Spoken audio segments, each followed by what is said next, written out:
Mm. Next one, what are some safety considerations when taking essential oils internally? Is there such thing as too many drops? Do we consider drug interactions in pregnancy? Is it a no-go?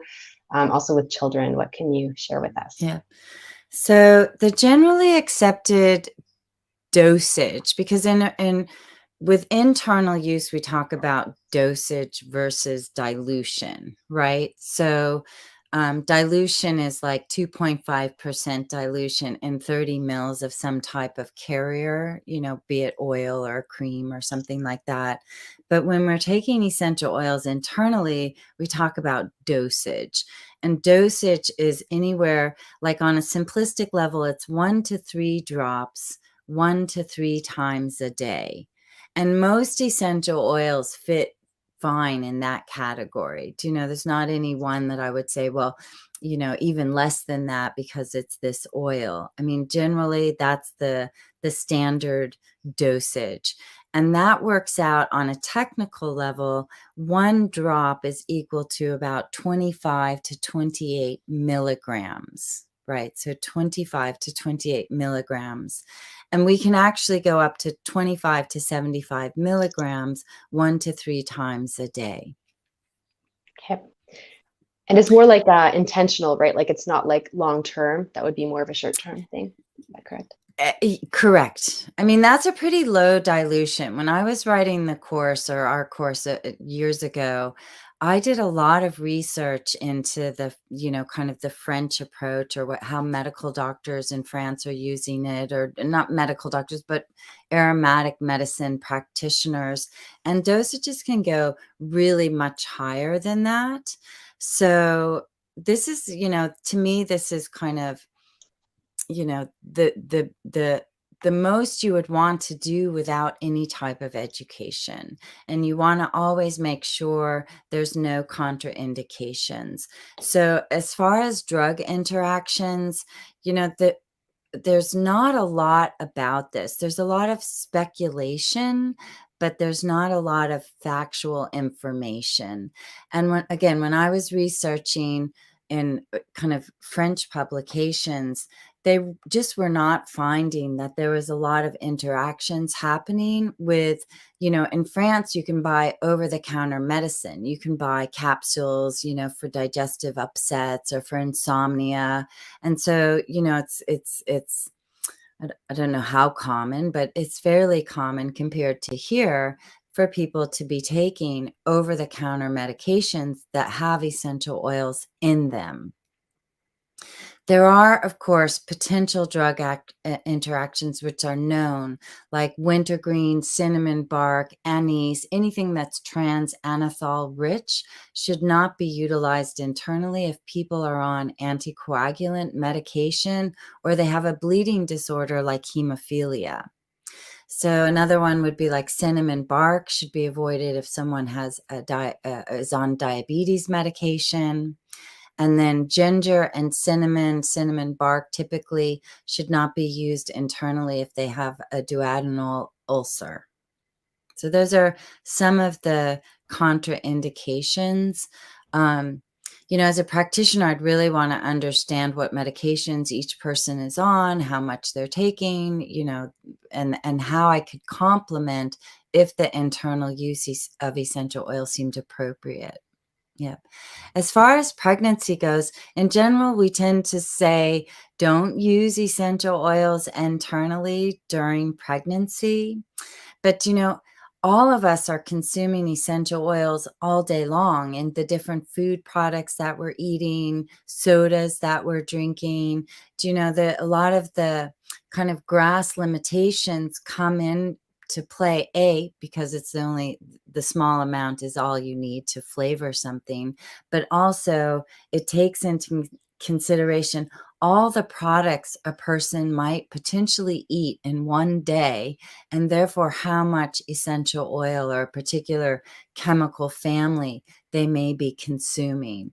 So, and also during pregnancy, it's not like you go and you buy a candy cane and the candy cane doesn't say don't eat me if you're pregnant, so even like something simple like that. I mean, so we can't tend to get too outraged when people do use essential oils internally during pregnancy, because yeah, the candy cane's like a perfect example. I mean, I never see any warning on a candy cane.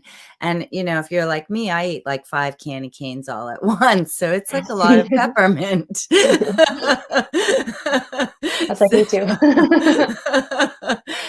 So, but it is best, unless you're working with a practitioner, simply to avoid the internal use of essential oils during pregnancy and during lactation. However, with children, and I'm going to pull up it is safe to use essential oils with children. And it really depends, like, kind of stepping back for a moment before we get into children. With any of us, like adults, children, the elderly, the most important thing to me when it comes to utilizing essential oils in any form is having a relationship with each of the essential oils that you are going to be using, be it on your skin or internally.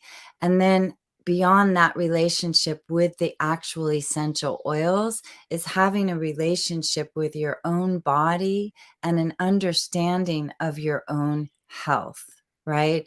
Kurt Schnaubelt really highlighted this, and I can't remember which book it was, but he said, sometimes the most important thing before utilizing essential oils internally is to make sure you have a relationship, right? You want to know that essential oil. You don't want to just be like, oh, I bought an essential oil, now I'm taking it internally.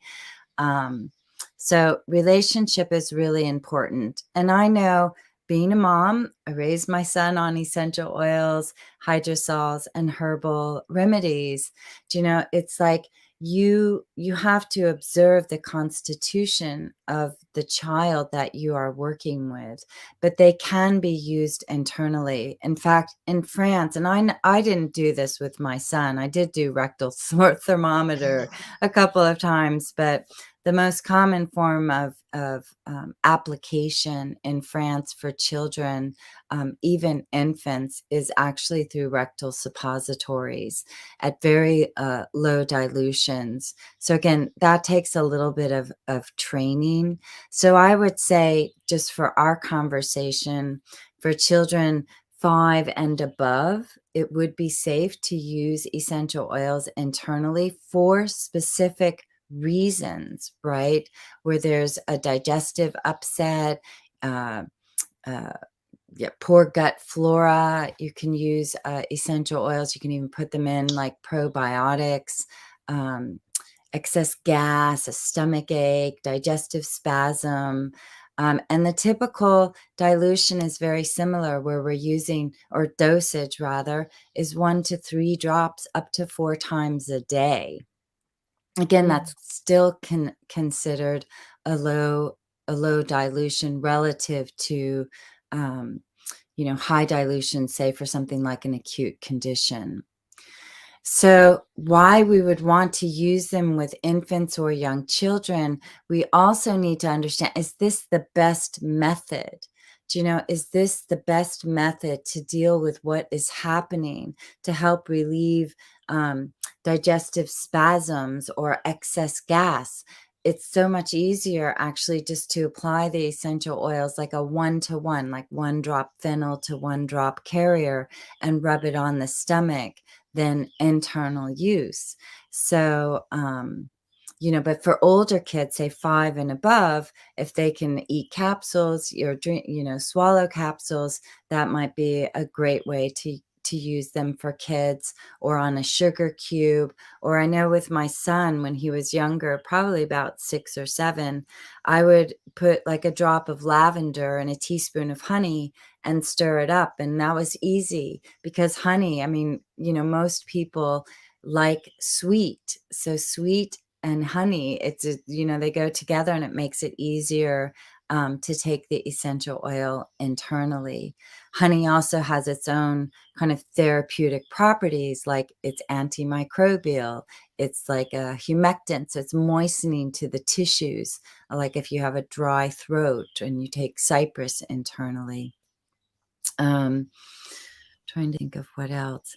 I mean, I do think if you're going to utilize essential oils internally with kids, that you need to have an understanding of the essential oils that you're using, and also the kid's constitution and familiarity with essential oils, and if it's the best method.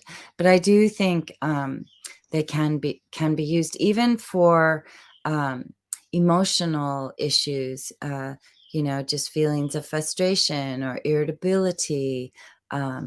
You know, capsule, like putting 1 drop of essential oil in a carrier, like calendula would be a nice oil to do this with, 1 or 2 drops of, you know, lavender or cardamom or Roman chamomile to calm the nervous system.